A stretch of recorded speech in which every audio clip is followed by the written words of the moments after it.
ሀብታም ለመሆን የግድ በሀብታም ቤተሰብ ውስጥ መወለድ አለብኝ ብለው አስበው ያውቃሉ? ወይስ ስኬታማ ለመሆን በሚሊዮን የሚቆጠር መነሻ ካፒታል ያስፈልጋል ብለው ያምናሉ? ዛሬ የምነግራችሁ ታሪክ ይህንን አስተሳሰብ ሙሉ በሙሉ የሚቀይር ነው። ብዙዎቻችን ምንም የለኝም ብለን ተስፋ በቆረጥንበት ሰዓት በባዶ ኪሳቸው ተነስቶ ሀገርን የገነቡ በኢትዮጵያ የንግድ ዓለም ስማቸው የገነነ ብዙ ሰዎች ምስጢር እንፈትሻለን። እነዚህ ሰዎች ከኔና ከናንተ የሚለዩት በገንዘባቸው ሳይሆን ባላቸው ምስጢራዊ ቀመር ነው። በዚህ ቪዲዮ መጨረሻ ላይ ማንኛውም ሰው ከዜሮ ተነስቶ ሀብት የሚገነባበት አምስቱ ታላላቅ የኢትዮጵያውያን ባለሀብቶች ምስጢር እንገልጣለን። እስከ መጨረሻው አብራችሁን ቆዩ። ምክንያቱም የዛሬው ጉዟችን የእርሶን ህይወት ሊቀይር ይችላል። እነሆ ጉዞ ሀብት ቻናል ሳብስክራይብ፣ ላይክ፣ ኮሜንት በማድረግ ይጀምሩ። እነሆ የስኬታማና የውጤታማ ሰዎች ቀመር 1 የትጋትና የታማኝነት ኃይል ወይም the power of efficiency and honesty ይሉታል። እንደ አቶ አበበ ግዳይ ያሉ ታሪኮችን በዚህ እንዳስሳለን። በመጀመሪያ የምናየው ምስጢር ታማኝነትን እንደ ካፒታል የሚለውን ነው። ብዙዎች ታላላቅ ነጋዴዎች ስራ የጀመሩት በሰው እጅ ወይም በትንሽ ጭነት ስራ ነበር። ለምሳሌ አቶ አበበ ግዳይ ብናይ በኤርትራ በኩል ሸቀጦችን በታማኝነት በማመላለስ ነው ስማቸውን የገነቡት። ምስጢሩ ምን መሰላችሁ? ገንዘብ ከሌለ ታማኝነትን ትልቁ ገንዘብ ነው።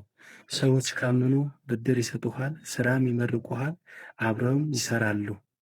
ይህን ቀመር በአግባቡ ተጠቅመው አበበ ግዳይ ከመነሻ ባዶ እጃቸው አንስተው ለስኬት ለመድረስ በቅተዋል። አቶ አበበ ስራ የጀመሩት እጅግ ዝቅተኛ ከሚባል ደረጃ ነው። በወጣትነታቸው የጭነት መኪና ረዳት ነበሩ።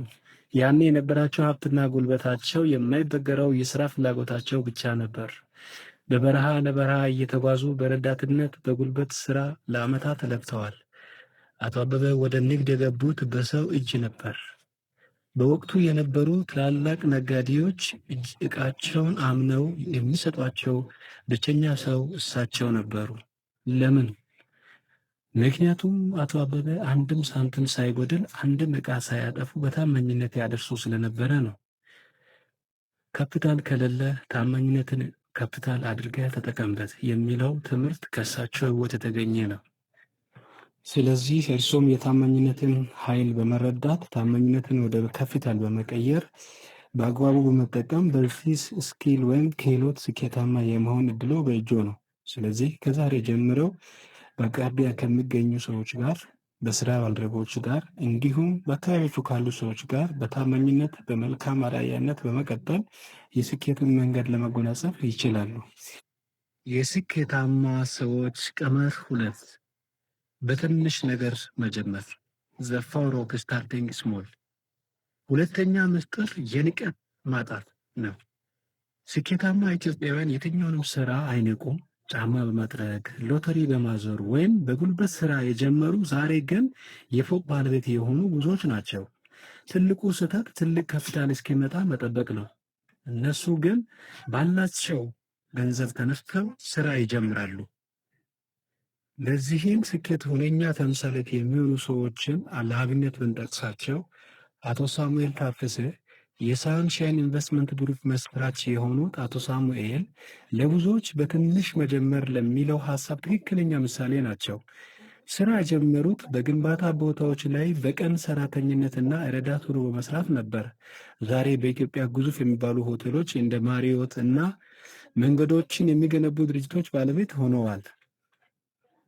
በሁለተኛነት አቶ በላይነህ ክንዴ። አቶ በላይነህ የንግድ ጉዟቸው መነሻ በጣም አነስተኛ ነበር።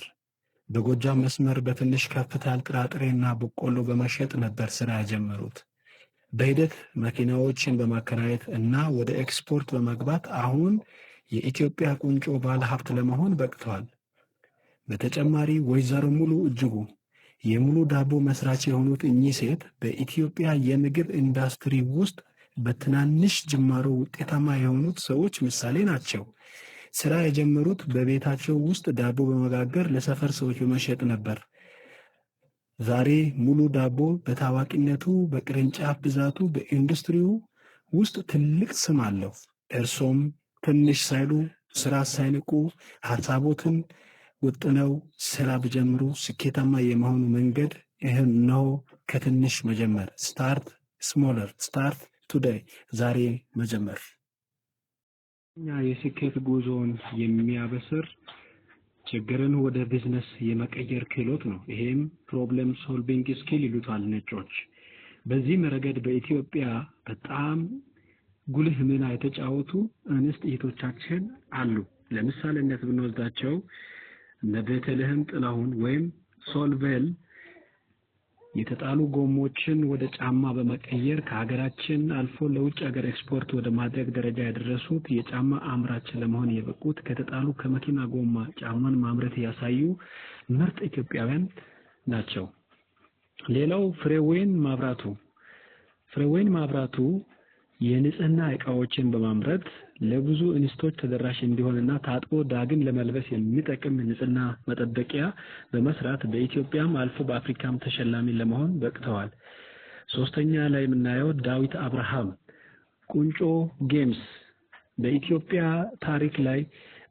ታሪክና ወግ በባህል የተደገፈ ጌሞች ወይም የመጫወቻ ያለመኖራቸውን በግንዛቤ ውስጥ በመክተት በኢትዮጵያ ውስጥ የህፃናት መጫወቻ የሚውሉ ጌሞች በኢትዮጵያ ባህል እሴት የተካተቱ እንዲሆኑ በማድረግ የራሱን አስተዋጽኦ በመፈጸም ግንባር ቀደም መሆን ችሏል። በሌላ በኩል የራይድ ካምፓኒ ባለቤት ወይም የራይድ ትራንስፖርት አቅራቢ ድርጅት ዋና መስራች ባለቤት የመኪናና የትራንስፖርት ችግሮችን በመገንዘብ ለሰዎች ተደራሽነት እንዲኖረው በማሰብ የራይድ ካምፓኒን መመስረት ችለዋል።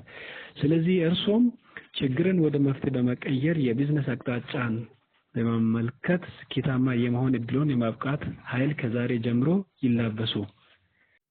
ላይ ከተዘረዘሩ ከሶስቱ ነጥቦች ውጪ ሁሉንም ስኬታማ ሰዎችን አንድ አይነት የሚያደርጉት ምስጢሩን አሁን እዚህ ጋር ልነግሮት ነው። በቅድሚያ ጉዞ ዌልዝ ወይም ጉዞ ሀብት ቻናልን ላይክ፣ ሰብስክራይብ፣ ኮሜንት ማድረጉን አይዘንጉ።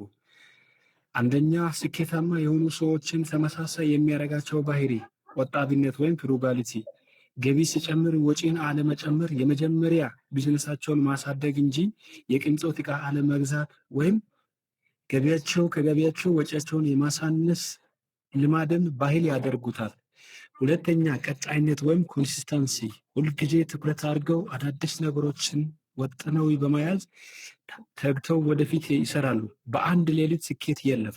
ውድቀትን በመጣት ደጋግሞ መሞከርን ልምድ ያደርጉታል። ሶስተኛ የገበያ እውቀት፣ ትምህርት ቤት ባይሄዱም ገበያ ምን ይፈልጋል የሚለውን ለማወቅ ሁልጊዜ ንቁ ናቸው። እርሶም ንቁ በመሆን እነዚህን ልዩ ክህሎትን በግንዛቤ ውስጥ እንዲያስገቡ ጉዞ ቻናል እናንተን ያበረታታል። ለቪዲዮ አዲስ ከሆናችሁ ላይክ፣ ሰብስክራይብ፣ ኮሜንት ማድረጉን አይዘንጉ። ትምህርታችን በዚሁ አላበቃም። የዛሬው የጉዞ ሀብት ፕሮግራማችን መልእክት ግልጽ ነው። የእርሶ መነሻ የትም ይሁን የት መጨረሻው እዚህ ጋር አይቆምም። ከዜሮ ተነስቶ እነዛ ሰዎች የቻሉትን እርሶ የማይችሉበት ምንም ምክንያት የለም። አሁን የእርሶ ተራ ነው። ዛሬውኑ ተግባራዊ እርምጃ እንዲወስዱ እንፈልጋለን። አሁን ባላችሁበት አቅም ምን አይነት ትንሽ ቢዝነስ መጀመር ትችላላችሁ? በኮሜንት ላይ ጻፉልኝ፣ እንወያይበት። ይህ ቪዲዮ ለጓደኞቻችሁ እንዲደርስ ሼር አድርጉ። እንዲህ አይነት የሀብት ጉዞ ታሪኮች፣ የቢዝነስ ትምህርቶች እንዳያመልጣችሁ ሳብስክራይብ ማድረጋችሁን እንዳትረሱ። ይህ ጉዞ ቻናል ነው።